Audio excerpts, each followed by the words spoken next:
大家好，我是热爱格斗的黑大白，欢迎收看夜话格斗。本期视频，鄙人跟各位聊聊最近官宣的比赛，查尔斯·奥利维拉对阵菲季耶夫。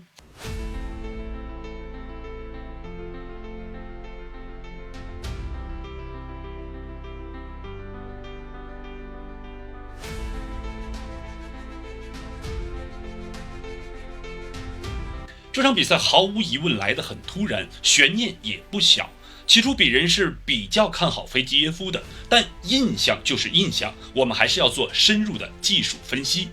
相信拳迷们对奥利维拉还是足够了解的，但对菲季耶夫的技术风格，各位真的很清晰吗？鄙人先问各位两个问题，各位拳迷可以先进行思考，之后再和鄙人的思路进行验证。问题一，菲季耶夫作为主打站立的技术型选手，他擅长的打击距离是近距离还是远距离？问题二，菲季耶夫擅长哪种防守模式？防守效率如何？带着这两个问题，我们来进行分析。先说第一个问题的结论：菲季耶夫擅长的打击距离是中远距离。很可能有些拳迷会讲，这不太现实啊！别着急，听我道来。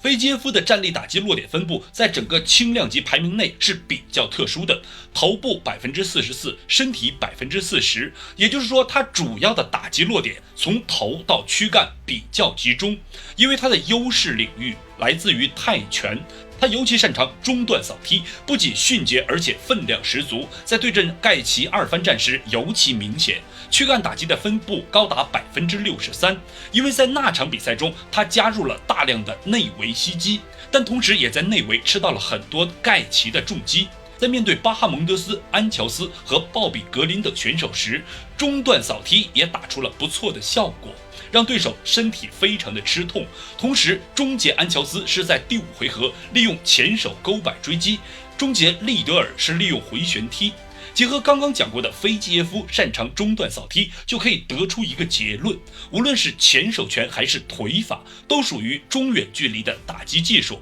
当然了，鄙人所说的中远距离，肯定是指菲季耶夫的中远距离，而并非骨头琼斯的中远距离。下面揭晓问题2的答案。菲季耶夫擅长用摇闪做防御，中远距离防守效率不错，中近距离防守效率低。相信这个问题，很多拳迷和鄙人得出的结论是一致的。在很多的比赛当中，我们都能看到菲季耶夫华丽夸张的摇闪，不仅让我们感叹真是艺高人胆大。特别是面对对手的高扫，菲季耶夫的摇闪很漂亮，说明他的反应速度快，核心力量稳固。但大家要知道，搏击运动中的打击防守是4种风格，分别是摇闪、抱架、掩手和撤步。菲季耶夫由于是一位擅长打中远距离的选手，所以摇闪是他的得意技术，并且在中远距离运用效率高。但他由于过分依赖于摇闪，所以在中近距离的屈臂抱架和掩手架臂做得并不好，所以中近距离的拳法上数次吃亏。菲季耶夫并非是擅长打运动战的选手，也就是说并非那种快进快出的类型，同时呢又没有身材上的优势，所以我们通常把这种选手称之为阵地战选手。作为阵地战的选手，其实应该在防御端将摇闪、抱架、掩手架臂相结合，但菲季耶夫过分依赖于摇闪，就造成了中近距离吃拳多。面对于巴哈蒙德斯、安乔斯这种重击能力不突出的选手，尚可凭借硬度去换拳，但面对于盖奇这种中近距离的重炮手，就会被打掉很多的状态。这是菲季耶夫神鬼二象性的体现。中远距离可以打得有点数优势，甚至伺机终结对手，但到了中近距离，不仅打击手段不理想，而且防御效率低。2年前呢，就有不少的拳迷问我，为什么菲季耶夫打安乔斯可以在第5回合保持很高的状态终结对方，但面对盖奇、鲍比格林第3回合体能就那么拉胯呢？菲季耶夫的体能到底是好还是不好呢？其实这和菲季耶夫的神鬼二象性直接相关。作为防摔能力极为出色的选手，估计除了顶级缠斗选手外，所有的低效率贴缠对菲季耶夫而言消耗都不大，反倒是一次又一次无效发力的对手消耗的更多。可面对高强度的重击或比较快的打击节奏，菲季耶夫的体能反而消耗比较大，也就是说重击会打掉他的状态，中近距离的快速攻防会让他消耗较大。所以说体能这件事儿真的要看的因素太多了，比如像节奏频率、优势节奏、缠斗效率等诸多因素，需要根据比赛选手的相性而体现。说到这里，其实很多的拳迷朋友都能根据奥利维拉的打法特点，感受到两人之间的微妙关系了。同样是作为泰拳打击技术体系，奥利维拉的防御效率一直是问题，他是整个轻量级排名内防御效率最低的选手。因为他需要激进的进攻，同时在防御端几乎不摇闪，几乎不撤步，几乎不做严守架臂和拍倒，太过依赖于自己的屈臂防御报价，这和菲基耶夫太依赖摇闪倒是各走了极端呢。鄙人虽然认为奥利维拉的缠斗能力不错，但面对菲基耶夫强悍的防摔，应该能发挥出来的优势并不多，但起码可以作为贴缠进入内围的过渡选择。在以往的比赛中，奥利维拉的内围运用非常的多，菲基耶夫的膝击也很强，但关键是二人在内围有着较大的身高差和腿长差，硬换内围估计吃亏的依然是飞机。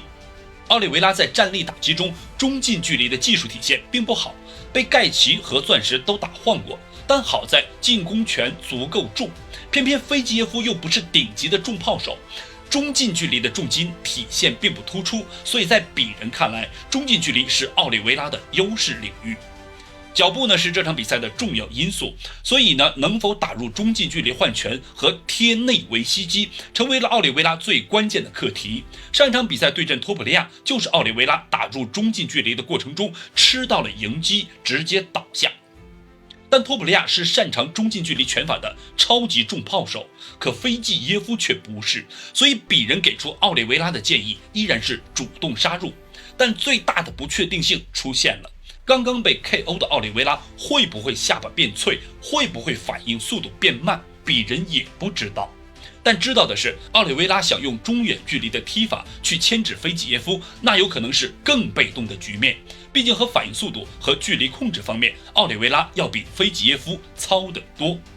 最后要说的是，5回合的比赛论死缠烂打，奥利维拉也有一定的武器库和体能的优势。这是双方经过3个回合较快节奏的打击之后，奥利维拉的底牌，没准也是一层保险。至于鄙人究竟看好谁，相信阅读理解能力足够的拳迷都能听得出来，鄙人就不用说的那么明白了。我是热爱格斗的黑大白，如果您喜欢我的视频，别忘了点赞加关注，我们下期再见。